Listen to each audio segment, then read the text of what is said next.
Okay, next जो आपका chapter है, chapter number 17, it is about solid state physics. अपने नाम से ज़ाहिर है कि इसमें हमने सॉलिड्स के बारे में स्टडी करना है। So it is the branch of physics in which we study about characteristics and applications of solids. हम सॉलिड्स की डिफरेंट करेक्टरिस्टिक्स को अंडरस्टैंड करते हैं डिफरेंट पैरामीटर्स की बेस पे, जिससे हमारे लिए ये तय करना आसान हो जाता है कि कोई पर्टिकुलर सॉलिड किस पर्टिकुलर काम में मदद दे सकता है। मतलब अगर आपको खाना बनाना है तो आप स्टील के बर्तन यूज़ करते हैं due to their specific properties के वो जल्दी हीट को एक्सेप्ट करते हैं। सेम इसी तरह अगर आपने कहीं पे ऐसी चीज़ को यूज़ करना है जो कि आप ये चाहते हैं कि इलेक्ट्रिसिटी को पास ना करे, तो आप उसकी इलेक्ट्रिकल प्रॉपर्टीज़ की बेस पे रबर की या प्लास्टिक की चीज़ को यूज़ करेंगे। और इसी तरह अगर आप कोई उससे मैग्नेटिक काम लेना चाहते हैं, तो आप स्पेसिफिकली ऐसा सॉलिड यूज़ करेंगे जिसके बारे में आपको पता है कि वो मैग्नेटिक प्रॉपर्टीज़ को अच्छी तरह से होल्ड करता है और मैग्नेटिक फील्ड के कॉरस्पॉन्डिंग एक्टिवली बिहेव करता है।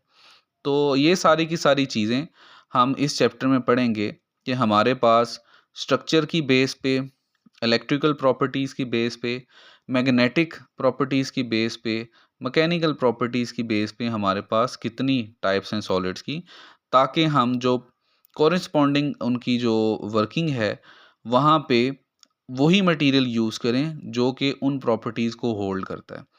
तो फर्स्ट ऑफ ऑल हम सबसे पहले ये देखेंगे कि हमारे पास स्ट्रक्चरल प्रॉपर्टीज़ की बेस पे, अपने नाम से ज़ाहिर है कि स्ट्रक्चर के बेस पे हमारे पास कौन कौन सी सॉलिड्स की टाइप्स हैं।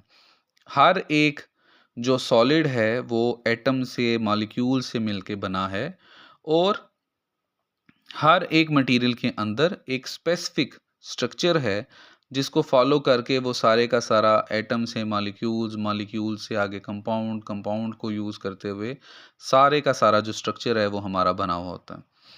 सो स्ट्रक्चर प्रॉपर्टीज़ की बेस पे हमारे पास तीन तरह के स्ट्रक्चर्स होते हैं। एक ऐसे जो जिनको क्रिस्टलाइन स्ट्रक्चर बोलते हैं, एक हैं जो अमॉर्फस सॉलिड्स हैं, एक हैं जो पॉलीमर सॉलिड हैं। अगर आप इनको बड़े आसान लफ्ज़ों में इनमें डिफरेंशिएट करें, तो हमारे पास क्रिस्टलाइन स्ट्रक्चर के सॉलिड ऐसे सॉलिड हैं जिनमें एक डेफिनेट स्ट्रक्चर फॉलो हुआ होता है और वो एक बड़े स्पेसिफिक, रेगुलर पैटर्न और ऑर्डर्ड पैटर्न में एटम्स और मॉलिक्यूल्स की रेपिटेशन की वजह से पूरे का पूरा स्ट्रक्चर बनता है। सो ऐसे को बोलते हैं क्रिस्टलाइन स्ट्रक्चर। जबकि अमॉर्फस सॉलिड टोटली इनके ऑपोजिट हैं कि इनमें एटम्स का, मॉलिक्यूल्स का बिल्कुल डिसऑर्डर और इरेगुलर अरेंजमेंट होती है। जबकि पॉलीमेरिक सॉलिड जो हैं वो आप कह लें कि इनमें इंटरमीडिएट बिहेवियर है। ना ही इनका स्ट्रक्चर बहुत ज़्यादा डेफिनेट और रेगुलर पैटर्न पे होता है और ना ही वो बहुत ज़्यादा इरेगुलर होता है। सो बारी बारी इन्हें देखते हैं कि हमारे पास क्रिस्टलाइन जो स्ट्रक्चर है, this is a type of solid in which the molecules are perfectly arranged in an order. It is made up by the repetition of unit cell. They exist in three types. हमारे पास ये तीन form में exist करते हैं, metal form में, ionic form में और ceramic के फॉर्म में। इन तीन फॉर्म्स में हमारे पास क्रिस्टलाइन सॉलिड जो हैं वो एग्जिस्ट करते हैं। जिस तरह अगर आप कोई देखें, कोई दीवार बनी हुई है, तो वो दीवार जो बनी हुई है वो एक ईंट को एक प्रॉपर तरीके से, एक प्रॉपर पैटर्न से रिपीट करने की वजह से पूरे का पूरा स्ट्रक्चर बना हुआ होता है। सो हमारे पास जितने भी सॉलिड्स हैं, फॉर एग्जांपल सोडियम क्लोराइड है, उसमें इसी तरह एक स्पेसिफिक शेप में एक यूनिट सेल को रिपीट करके पूरे का पूरा जो स्ट्रक्चर है वो बना हुआ होता है।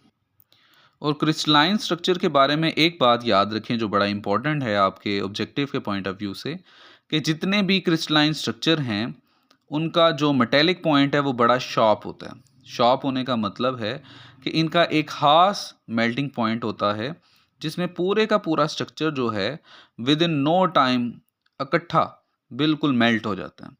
उस टेम्परेचर से नीचे इसका कोई भी पार्ट मेल्ट नहीं होता, लेकिन जब वो पॉइंट आता है तो फिर ऐसा नहीं है कि एक हिस्सा इसका मेल्ट हो जाए और एक ना हो। पूरे का पूरा जो स्ट्रक्चर है वो एट अ टाइम पूरे का पूरा मेल्ट हो जाएगा। इसलिए हम कहते हैं कि क्रिस्टलाइन जो स्ट्रक्चर हैं इनका मेल्टिंग पॉइंट शार्प होता है। ओके, नेक्स्ट आ जाते हैं हमारे पास अमॉर्फस सॉलिड। ऐसे सॉलिड्स हैं जिनमें कोई स्पेसिफिक अरेंजमेंट नहीं होता। They are more likely liquids and solids, कि ये ऐसे सॉलिड्स होते हैं जो लिक्विड की तरह ज़्यादा प्रेफरेबल हैं, जस्ट लाइक ग्लास, इसलिए इनको ग्लासी सॉलिड भी बोलते हैं। इनमें कोई स्पेसिफिक अरेंजमेंट नहीं होती और इनका कोई शार्प मेल्टिंग पॉइंट भी नहीं होता। डेफिनेटली जब इनमें अरेंजमेंट एक जैसी नहीं है तो टेम्परेचर का इफेक्ट भी इसके पूरे के पूरे स्ट्रक्चर पे सेम नहीं होगा। और लास्ट में हमारे पास है पॉलीमेरिक सॉलिड, और ये बेसिकली दोनों का मिक्सचर होते हैं, क्रिस्टलाइन का और अमॉर्फस का। They are intermediate ordered structure, they are mixture of crystalline and amorphous solid. और हमारे